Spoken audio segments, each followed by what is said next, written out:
Hello, and thank you for tuning in. You're tuned into the Dr. Sheila Show, and I am your host, Dr. Sheila. I'm so excited that you're here with me today. We have a topic today that is very near and dear to my heart. We're talking about mental health and how it's imperative in all aspects of our life. And today, my guest is Miss Nathalie Ellis. I want to welcome you to the show. Thank you, Dr. Sheila. Thank you so much for being here. I want you to please take a few minutes to introduce yourself to our viewers. Tell them who you are and what it is that you do. Okay. I'm Nathalie Ellis. Let's see, where do I start? I'm from Haiti. We moved here back in 1982 with my parents and lived in Boston and then to Georgia. And since a young child, I've always wanted to be a counselor. For some reason, people tend to tell me all their problems. And so I tend to be a listening ear to people. So for a long time, I've always known I wanted to be a counselor and help others in that way. So I went to Georgia State and got my undergrad at Georgia State, got my bachelor's, and then got my master's at Argosy University back in 2000. So I've been licensed as a counselor since 2001. Wonderful, wonderful. And I tell people all the time, I'm glad that thank you for introducing yourself, first of all. I tell people all the time that this is a career, mental health and counseling. It's not something that you choose, I don't believe. I think that it's something that chooses you. And you have to definitely want to do it. You have to be completely bought in because you don't always get the accolades or even the financial rewards for what you do. But you're dealing with people's lives and oftentimes at a very vulnerable state. That's true. Let me ask you this question. What does mental health mean? What is mental health? Mental health is all about one's functioning and one's functioning in terms of how they see themselves and how they see others and how they're functioning in their daily lives, their daily routine. And so when we talk about mental health, we're talking about how they deal with their day-to-day activities.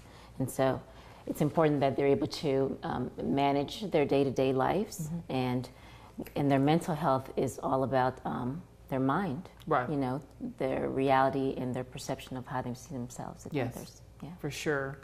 Can you please share? I often ask my guests to share a personal or professional, either or, that you feel comfortable sharing, a challenge that you have perhaps gone through, either personally or professionally, and how you were able to get past that challenge to be where you currently are, a successful entrepreneur. Sure. I think for me, one of the biggest challenges in my life has been a divorce. Okay. I got married to my high school sweetheart, and due to circumstances, we weren't able to stay married. And that was very difficult for me because, again, being married was my first time away from home. I left home, being from Haiti. I'm originally from Haiti, like I said. You don't just leave home. So I got married. I left home to get married. Okay. And so, you know, we got married and lived together and started a life, had a son. And due to circumstances, we weren't able to stay married. And that was devastating to me. So having to deal with that devastation and having to deal with all the feelings that came with that was very difficult. And being at a place where I could talk about it, because many times when we experience hurt and disappointments and sadness, we feel vulnerable and we don't want to share it and we want to shut ourselves from the world. So that was a big, difficult time for me. And being able to put myself out there so that I could grow and move forward and be a mom to my son. Definitely. So I would say that was probably one of the hardest times for me. Okay. Would you say that, I know for me, I obviously have it as well. I speak very candidly about every aspect of my life.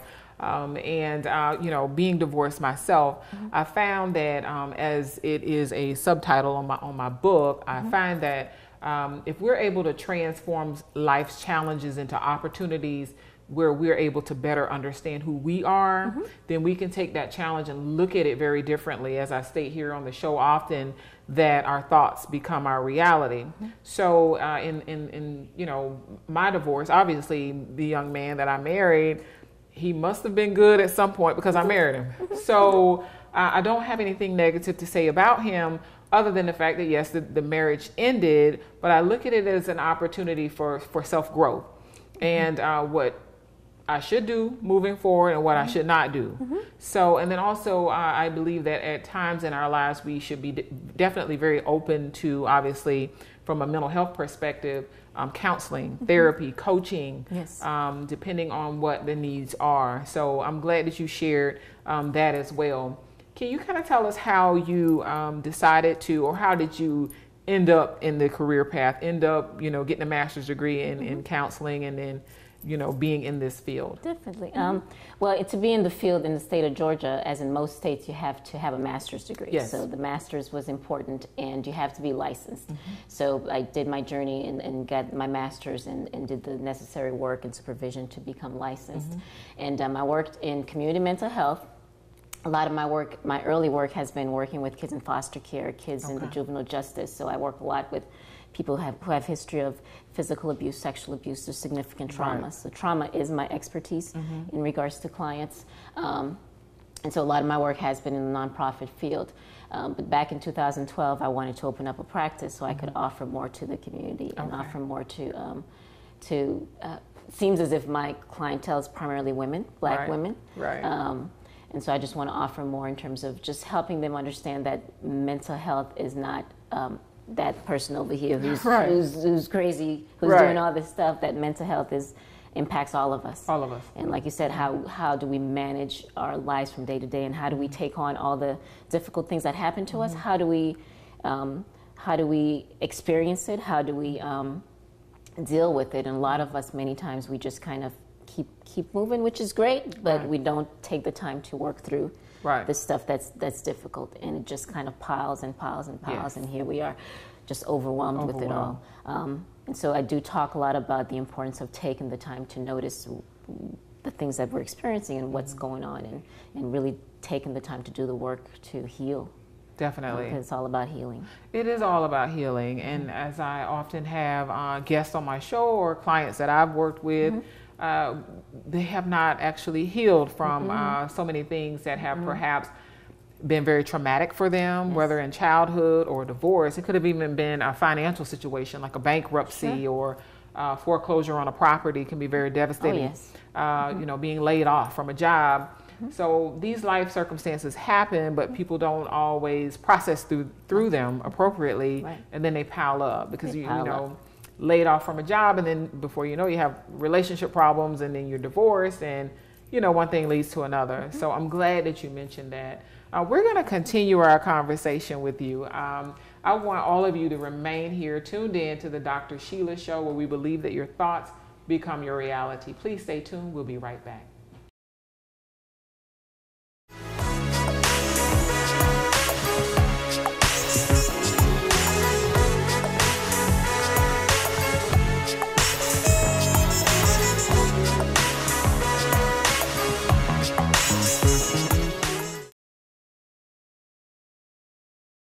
Hi, my name is Natalie Ellis. I own a private practice here in Atlanta, Georgia, called Esteem Counseling and Consulting Services. Esteem is an acronym. It stands for Empower Self Through Enrichment, Education, and Motivation. And I wanted to share some workshops that I have going on these upcoming months at my practice.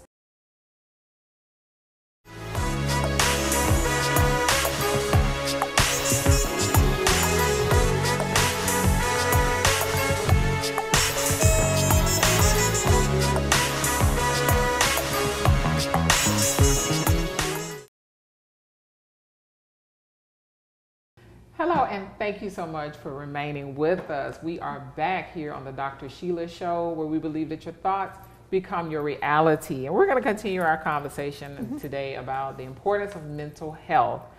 And so many people ask me this question because, believe it or not, because, we're in the field and it's very, of knowledge to us, but we have to keep in mind that everyone does not realize that mental health is a part of your health. So I want to know, what in your practice, what is the most common mental illness that you deal with, that you treat? The most common mental illness, I deal with a lot of depression, anxiety. There's a lot of people who are suffering with a lot of trauma, so some traumatic PTSD. So I would say those are probably the most common in regards to the adult population that I'm working with. Wonderful. Thank you for sharing that. And, you know, I wrote a very candid book about my mother's clinical depression, but unfortunately we did not know that's what it was. Yes. And that's something that I want to talk about with you. I want to ask you, why is the topic of mental health, mental illness, such a taboo subject still? Definitely in the African American community, but I think in general here in America, it is something that we don't always deal with. Sure. And when we do deal with it, it's just really kind of brushed under the rug, and Sure. you know, we don't really talk about it. Why do you believe that it's the case that it's still very taboo? Like you said, it's still very taboo. I think a lot of it is because part of the human spirit is about being accepted. All of us want to be accepted. All of us want to be liked and want to be welcomed.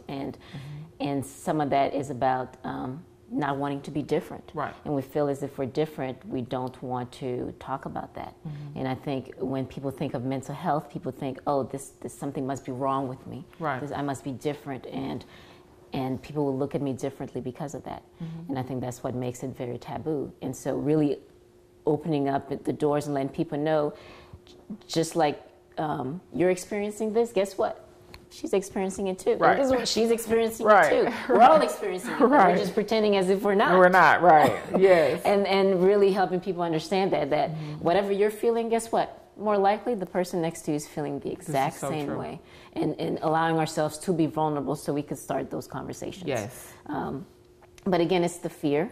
You know, fear keeps us held back from doing these things. And I think the more we have these conversations, the more we could talk about it. I definitely agree with you. I think that there is healing in being transparent and being vulnerable. Because once you are transparent and vulnerable, then there's nothing really anybody can hold over your head. When I realized that nugget of information, Yes. I just started sharing everything. Good point. Right. Because now what? I mean, you know everything. Right. Now what? Right. You know? And that's a really good point, because that's an exercise I do with my clients in terms of really helping them understand, going back to the thoughts. What are the thoughts you have about yourselves? Right. What are the things? Because we hold ourselves back. We're Right. thinking, oh my God, they must think of this about me, but that's because we've already thought Right. about it, Right. about ourselves. So I ask them to identify all these things, the worst of the worst that they have about themselves, and the best, but primarily the worst, and then what? What do we do with that? And once you could accept it and identify it and deal with it, guess what? Then, like you said, we're Right. free from it. 'Cause Right. We've already admitted, Right. we've already acknowledged it. Right. So there's nothing anybody now can tell you that I know this already. Right. And Right. But it's a process, because again, Right. we tend to be in denial. We tend Right. to withdraw. We tend to not want to deal with even the worst part of ourselves, because if I deal with it, then everybody else could see it, and that makes us vulnerable. Right, kind of airing your dirty laundry, and oh my goodness, everybody sees your laundry. But you know, I think the beauty of it is once your laundry is out there, then I mean, you see it, and either you deal with it or you don't. Right. So I think that definitely with me, I often talk to people about not necessarily being transparent with the world and, Right. and you know, writing your story for the world to know, as I did in my first book, but being transparent with yourself. That's the first place to start. Yeah, definitely transparent with ourselves, because we do a good job of not even doing that. Right. We hide it. Of and hiding mask it and keeping it in a box in our head somewhere in Right. deeps. And then like you said earlier, the more we keep it, I tell people our body's kind of like a trash can. Every day we're experiencing things, good things, bad things. We're just kind of experiencing it and putting it in the trash, but we never take the trash out. Right. Never Right. take the trash out. And the fact that we don't, guess what? The trash starts to overflow. Right. And it starts to smell, and we're still trying to Push it because down. life is still happening. Spray air We're still trying freshener. to spray around it. And guess what? After a while, Right. we're on It takes overload. over. And many times clients come to see me because they're feeling overwhelmed, because Right. they're like, I don't understand why I'm upset about this simple thing. Well, because your cup is full at this point. The Right. trash is full, and Right. it's too much. Too much. It's Overload. Too much. It's overload, and Wow. and teaching people how to throw the trash out on a daily basis. Definitely. You know, Definitely. and that's so important. I'm glad that you shared that information.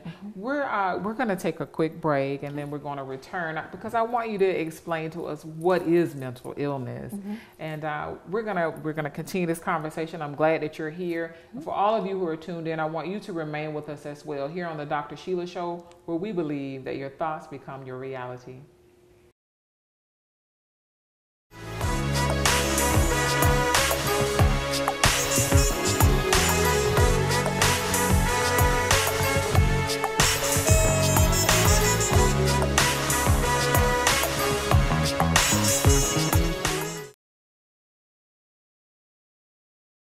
Hi, my name is Natalie Ellis. I own a private practice here in Atlanta, Georgia, called Esteem Counseling and Consulting Services. Esteem is an acronym. It stands for Empower Self Through Enrichment, Education, and Motivation. And I wanted to share some workshops that I have going on these upcoming months at my practice.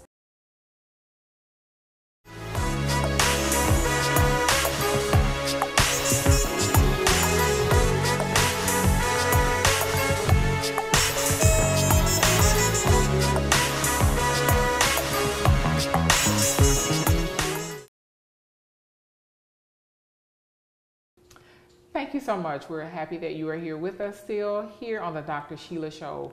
We have with us Miss Natalie Ellis, and we're continuing our conversation. Before we went to break, we kind of talked about how we don't disclose, with ourselves first and foremost, being transparent when we are dealing with some type of issues or definitely with a mental illness. It's still very taboo. We want you to know that there is help and there is hope out there. So I want to get a little bit deeper into what exactly is mental illness, and then go into what you do with your practice as well, and how you work with clients who are suffering from mental illness. Sure. Mental illness is when one identifies that whatever's going on with them is keeping them from functioning on a daily basis.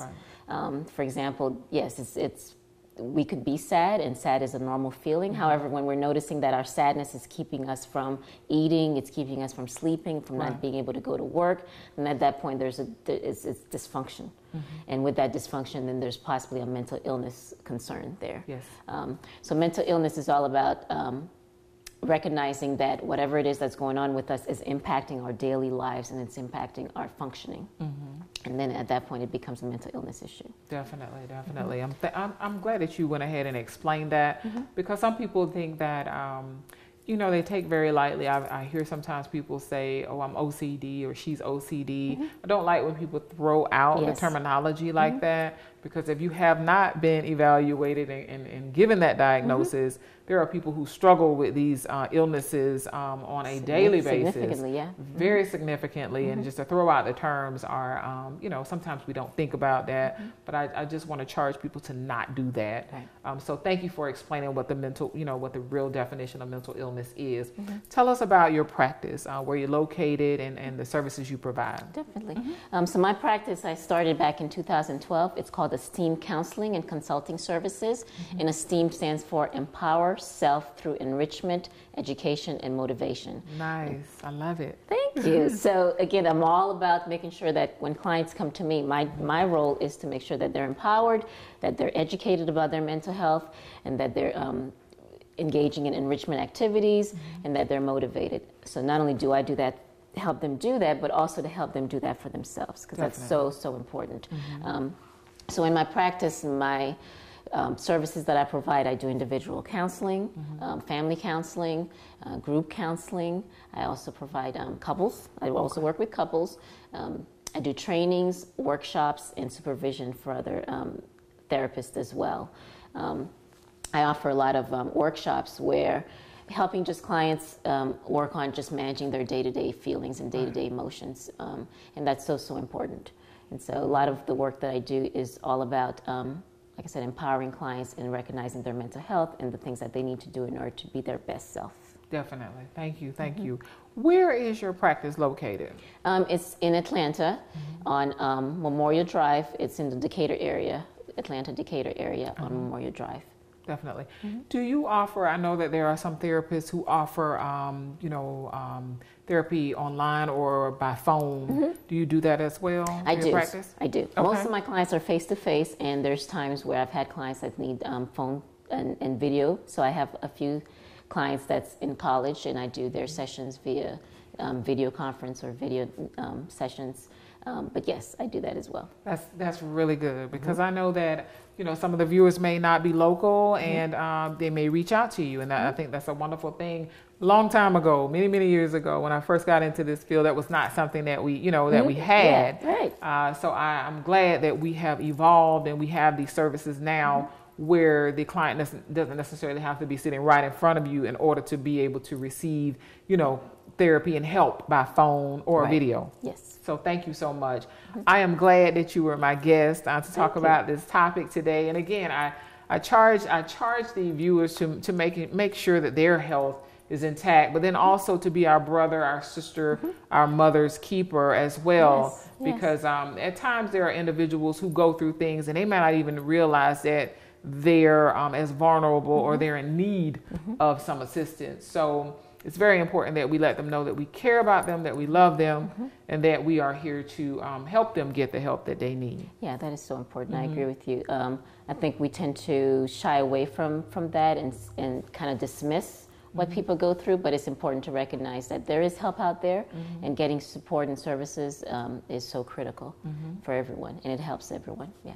Thank you so much, Ms. Ellis. I'm glad that you were here. And thank you all for tuning into the Dr. Sheila Show, where we believe that your thoughts become your reality.